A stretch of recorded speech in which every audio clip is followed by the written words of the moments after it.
श्री स्वस्थानी व्रत कथा। श्री स्वस्थानी व्रत कथा वाचन सुनिरहनुभएका श्रोतावृन्दमा हार्दिक नमस्कार। आज हामी श्री स्वस्थानी व्रत कथाको 17औं अध्याय वाचन गर्दैछौं। प्रस्तुत छ श्री स्वस्थानी व्रत कथामा आधारित कथा वाचनको 17औं अध्याय।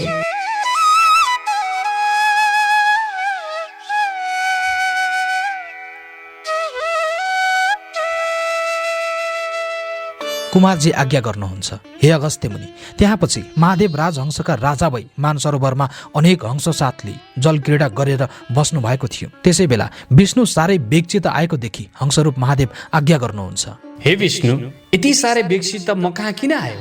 तिमीलाई कुन कुराको दुःख पर्यो?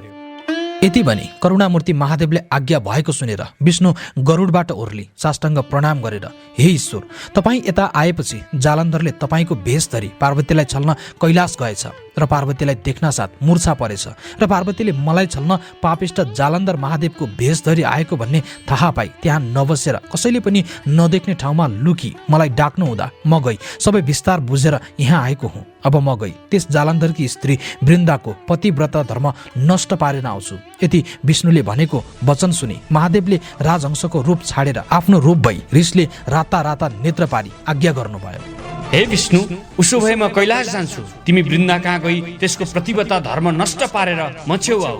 त्यस पापिष्ट जालन्धरलाई म नमारी छाड्ने छैन। यति भनी पाखुरा निमोठेर क्रोधले युक्त भई विष्णुलाई झट्ट बिदा दिई आफू त्यहाँबाट अन्तर्ध्यान भई पार्वती लुकिरहेका ठाउँमा पुगे। श्री महादेव आएको देखेर पार्वतीले पाउँदै दण्डवत गरी जालन्धर आएको सारा वृत्तान्त भने। सबै कुरा सुनिसकेपछि महादेव आज्ञा गर्नुहुन्छ, हे प्रिय, त्यस जालन्धरलाई नमारी छाड्ने छैन। वृन्दाको सत्य डगाउन विष्णु गइरहेछ। उनी आउन साथ युद्ध गरेर अवश्य मारुला। यति भनी दुवै परस्पर कुरा गरिरहे।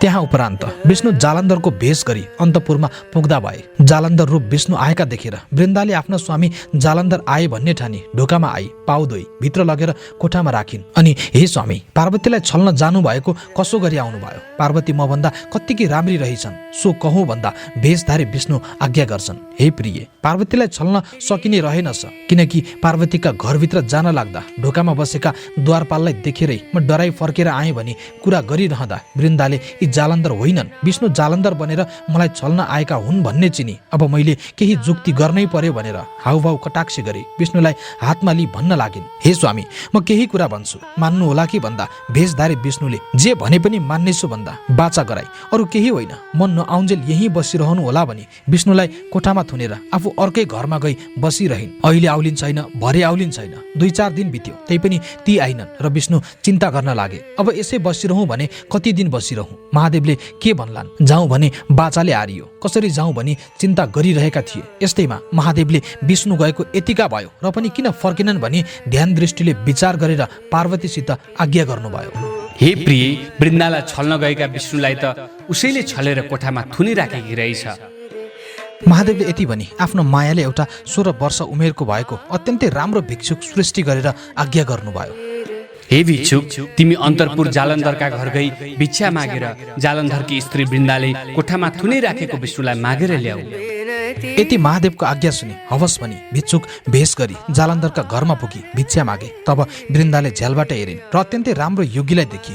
यो योगी अति राम्रो रहेछ, यस्तो राम्रो योगी मैले आजसम्म देखेकी थिइनँ। यहाँ मेरो घरमा पनि कहिले आएको थिएन, यसकारण यो नयाँ योगीलाई भिक्षा दिनै पर्छ भनेर भिक्षा लिई। हे योगी, के माग्नको इच्छा गरेर आयौ भन? यति वृन्दाको वचन सुनि केही माग्न आएको छु, दिने भए मात्रै माग्दछु, नदिने भए के मागौँ? यति ती योगीको वचन सुनि मैले दिन हुने कुरा मसित भएको जेसुकै मागे पनि दिनेछु भनी बाचा गरिन्। अनि भिक्षुकले अरू केही होइन, तिमीले थुनी राखेकोलाई माग्छु, त्यो एउटा देऊ भनी मागे र वृन्दा आफ्नो मनमने भन्न लागिन्, अब कसो गरौँ?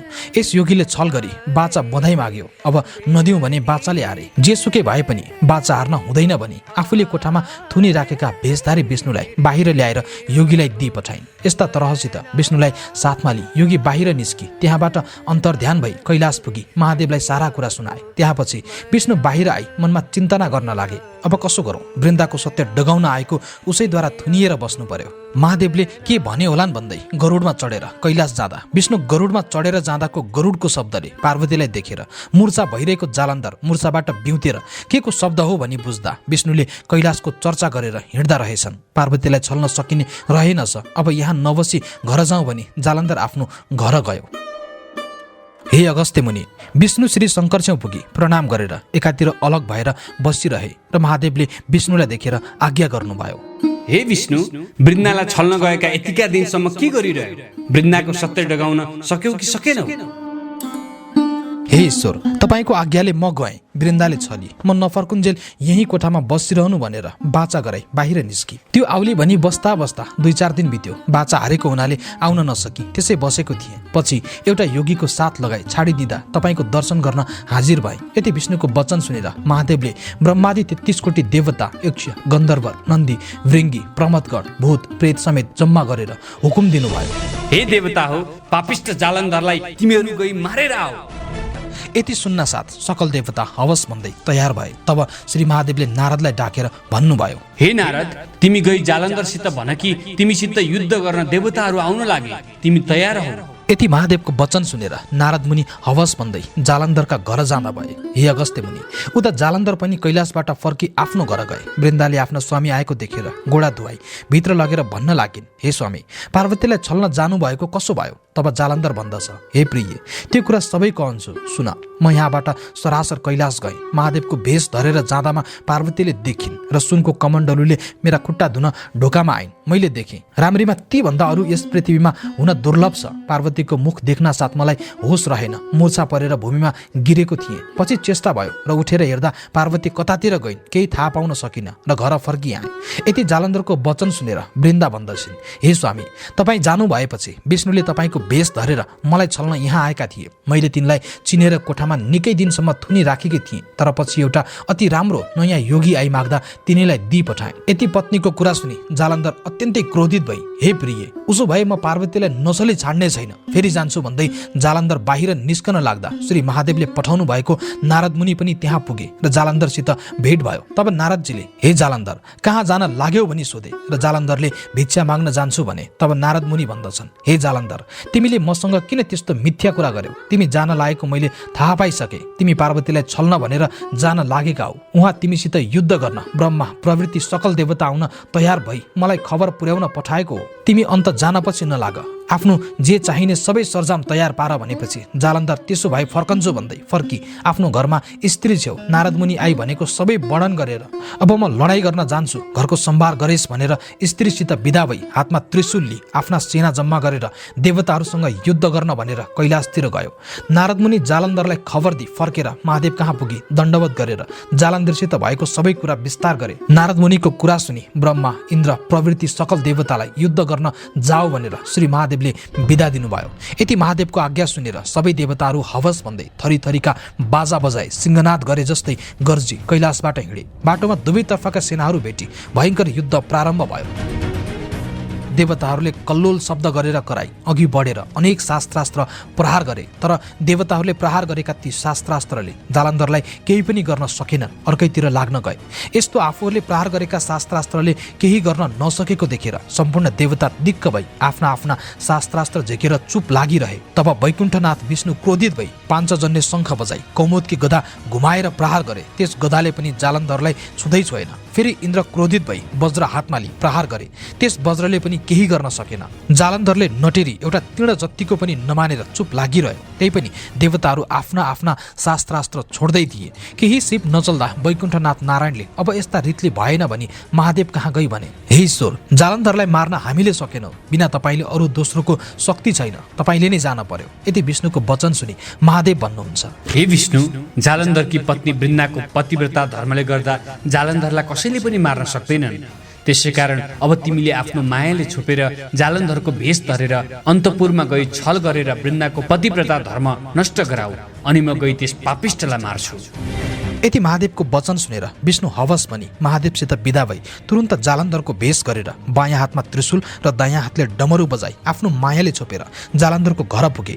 भेषधारी जालन्धर आएको देखेर वृन्दाले हतपताई पाउँदै कोठामा लगेर आसनमा बसाई बिन्ती गर्न लागिन्, हे स्वामी, महादेवसित युद्ध गर्न जानुभएको के गरेर आउनुभयो? तब जालन्धर भेष गरेका विष्णु भन्छन्, हे प्रिय, महादेवसितको युद्धको थकाइ मारौँ भनेर फर्किआएको छु। भोक लागिरहेछ, पहिले केही खानेकुरा ल्याऊ। यति सुनेर वृन्दाले 84 व्यञ्जन तयार पारेर भोजन गराइन्। रात परेपछि वृन्दासित अनेक तरहका कुरा गरेर त्यसको पतिव्रता धर्म नष्ट गरिदिए। रात बितेपछि जालन्धरको रूप छोडेर आफ्नो स्वरूप 4 हातमा शङ्ख, चक्र, गदा र पद्मली दर्शन दिए। तब वृन्दा रिसाई, हे पापिष्ट विष्णु, तिमीले कपट गरेर मेरो पतिव्रता धर्म नष्ट गरिदियो भनिन्। र विष्णु आज्ञा गर्छन्, हे वृन्दा, जालन्धरलाई महादेवले हिजै मारिसके। अब तिमीले म वैकुण्ठको अधिपति भएको नारायण जस्तोलाई स्वामी पाएपछि किन चिन्ता गर्छौ? तिमी विश्वास गर्दिनौ भने अलि बेरमा समाचार पाउनेछौ भन्दै नाना तरहसित विष्णुले वृन्दालाई बुझाउँदा भए। हवस् त श्रोतावृन्द, श्री स्वस्थानी व्रत कथाको 17औं अध्याय यही सकिन्छ। कथाको 18औं अध्याय लिएर अर्को श्रृङ्खलामा उपस्थित हुने नै छौं। श्री स्वस्थानी माताले हामी सबैको रक्षा गरून्। नमस्कार। श्री स्वस्थानी व्रत कथा।